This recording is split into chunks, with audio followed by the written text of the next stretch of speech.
Assalamualaikum warahmatullahi wabarakatuh. Yang terhormat Ibu Novi selaku dosen pengampu mata kuliah praktikum komputer bisnis dan teman-teman yang saya banggakan. Di sini kami dari kelompok 5 ingin mempresentasikan hasil kerja kelompok kami yang berjudul pinjaman online. Sebelum masuk ke materi, izin memperkenalkan diri. Nama saya Dwi Puspasari sebagai moderator dan ini teman-teman saya yang bernama. Nama saya Valentina Silalahi. Nama saya Siti Andiati. Nama saya Afia Zahra Agustin. Nama saya Muhammad Alif Ibrahim. Oke, baik. Materi yang pertama akan dijelaskan oleh Afia.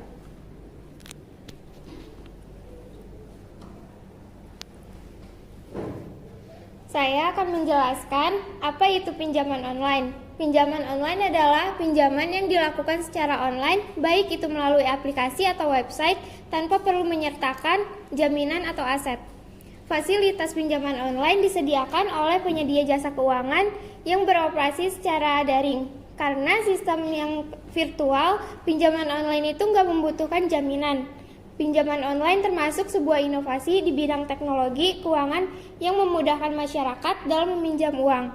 Selanjutnya akan dibawakan oleh teman saya, Dwi. Pengertian pinjaman online legal dan ilegal. Yang pertama, pinjaman legal itu merupakan layanan yang terdaftar di Otoritas Jasa Keuangan atau yang sering kita sebut dengan OJK yang diawasi dan terjamin keamanannya. Sedangkan pinjaman ilegal adalah perusahaan lending yang melakukan bisnis di Indonesia tetapi tidak melalui izin dari OJK. Sebelum lanjut ke materi berikutnya, di sini udah pada tahu belum sih arti OJK itu apa? Oke, sebagian ada yang udah tahu dan ada yang belum ya. Akan saya jelaskan. OJK itu adalah lembaga independen yang bertugas melakukan pengaturan, pengawasan, pemeriksaan, dan penyidikan terhadap keseluruhan kegiatan di dalam sektor jasa keuangan, baik di sektor perbankan, pasar modal, maupun lembaga jasa keuangan lainnya. Itu dia pengertian dari pinjaman online legal dan ilegal.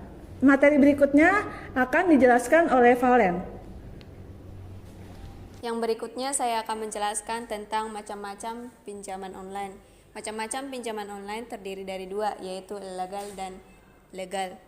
Yang ilegal yang pertama ada Kami. Ada Kami merupakan sebuah platform peer-to-peer lending online lokal yang menyediakan fasilitas pinjaman atau kredit tanpa agunan dengan bunga sekitar 3% per bulan. Yang berikutnya yaitu ada Kredivo. Kredivo merupakan aplikasi kredit online yang memberikan kemudahan beli sekarang dan bayar nanti dalam jangka waktu 30 hari atau cicilan 3 bulan dengan bunga 0% atau cicilan 6 hingga 12 bulan dengan bunga 2,6% per bulan. Yang ketiga ada Akulaku. Akulaku merupakan layanan pinjaman online dan e-commerce. Akulaku dapat dipakai untuk biaya pembelian merchant secara cicilan. Aplikasi ini merupakan penawaran dana tunai dan pay later cicilan secara online. Dan yang terakhir ada Shopee Pay Later. Shopee Pay Later merupakan metode pembayaran di mana pembeli bisa membeli barang saat ini namun pembayaran menyusul. Fitur Shopee Pay Later disediakan oleh PT Commerce Finance di aplikasi Shopee. Yang berikutnya ada ilegal, yaitu yang pertama GoUang. GoUang adalah platform layanan keuangan ilegal yang tidak diawasi oleh OJK. GoUang ini memberikan syarat pinjaman hanya dengan KTP saja, dengan limit pinjaman 1 juta rupiah. Dan yang berikutnya ada Cash Now. Cash Now ini tidak memerlukan pinjaman apapun, hanya memerlukan KTP. Hanya dengan mendownload aplikasi, dapat meminjam uang tunai dengan angsuran hingga 5 juta rupiah dalam beberapa menit. Dan yang ketiga ada Tunai Plus. Tunai Plus ini merupakan aplikasi pinjaman online tanpa agunan. Pengguna cukup memiliki akun bank yang aktif untuk pengiriman uang. Pengisian data pribadi hanya memakan waktu beberapa menit, lalu pinjaman Anda akan segera masuk ke rekening. Dan yang terakhir ada Rupiahku. Rupiahku ini merupakan aplikasi pinjaman online legal yang bisa memberikan pinjaman hingga 3 juta. Dan penjelasan selanjutnya akan dijelaskan oleh teman saya Siti.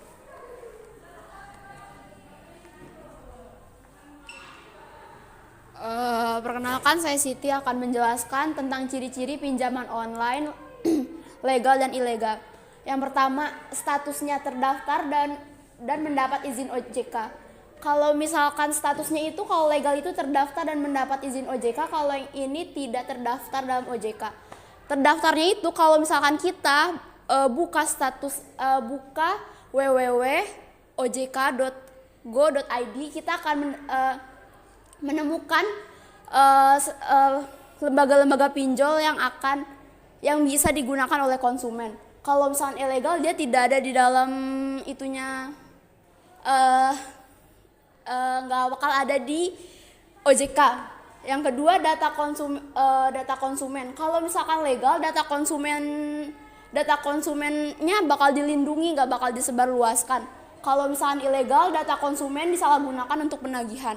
Jadi kalau misalkan konsumen yang nggak mau bayar utang atau nggak melebihi tenggat waktu, mereka akan menyebarkan data konsumen lokasi-lokasi yang kalau legal, lokasi telah disurvei oleh OJK. Jadi kalau misalkan kalian nyari di internet nih, lokasi kantornya itu jelas. Kalau misalkan ilegal tuh lokasi kantornya nggak bakal jelas, nggak bakal kalian temui di Google. Memiliki situs resmi. Kalau legal yang memiliki situs resmi itu seperti Akulaku. Kalian kalau searching di Google Akulaku, kalian bakal nemuin sih situsnya tuh rapi, enak dipandang karena mereka memiliki lembaganya tersendiri untuk situsnya itu. Jadi kalau misalkan ilegal tidak memiliki situs resmi. Jadi kalian kalau misalkan cari lembaga pinjolnya itu, kalian gak bakal menemukan sedikit pun informasi tentang pinjolnya itu. Cara menagih, kalau misalkan legal, menagih dengan mengikuti sertifikasi oleh AFPI. Ada yang tahu gak AFPI itu apa? Kalau misalkan kalian gak tahu, AFPI itu adalah Asosiasi Fintech Pembayaran Bersama Indonesia. Jadi itu tuh salah satu lembaganya OJK gitu loh. Kalau misalkan ilegal itu tidak dengan cara kasar melawan dan hukum.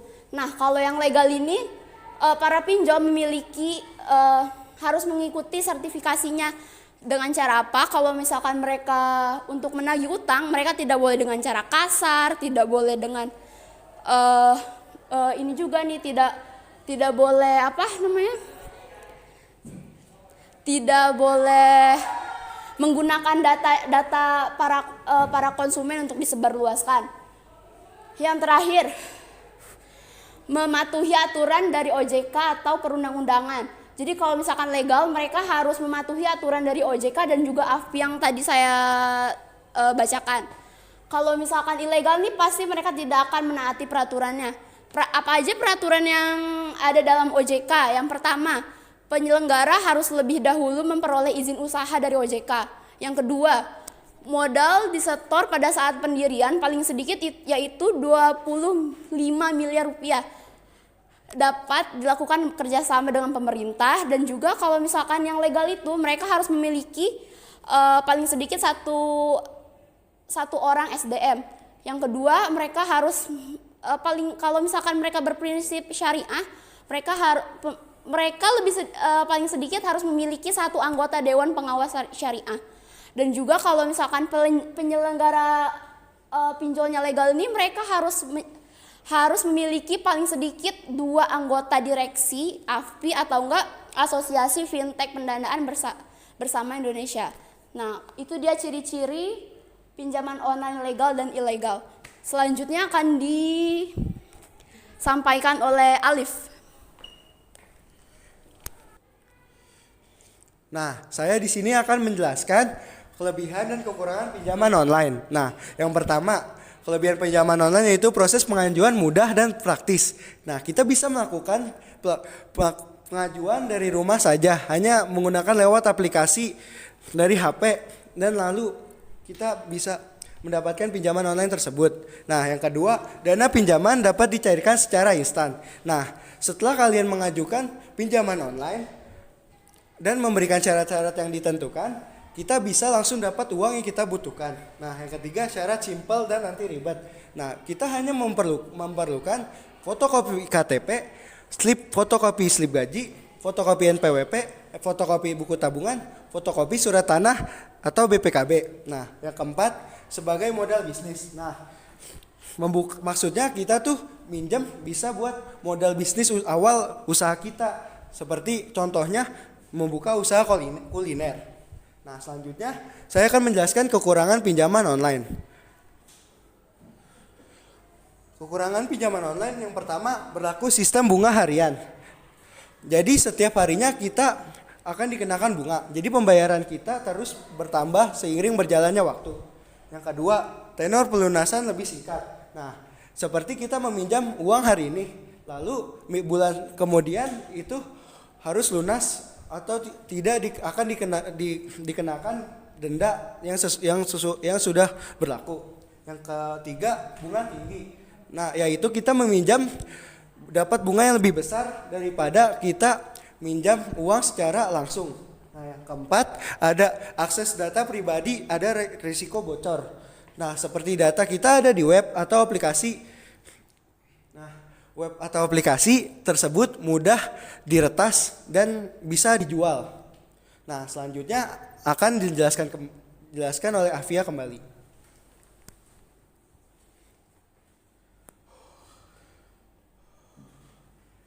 Di sini saya akan menyebutkan cara yang benar untuk melakukan pinjaman online. Yang pertama, pertimbangkan kemampuan membayar. Yang kedua, bukan untuk hal konsumtif. Yang ketiga, cek legalitas pinjaman online di OJK. Yang keempat, pinjaman online memiliki aplikasi dan web yang resmi. Yang kelima, perhatikan biaya dan bunganya. Yang keenam, membaca detail persyaratan. Dan yang terakhir, pastikan pinjaman online punya layanan konsumen. Sekian hasil presentasi kami. Selanjutnya kami akan melakukan penutupan terlebih dahulu.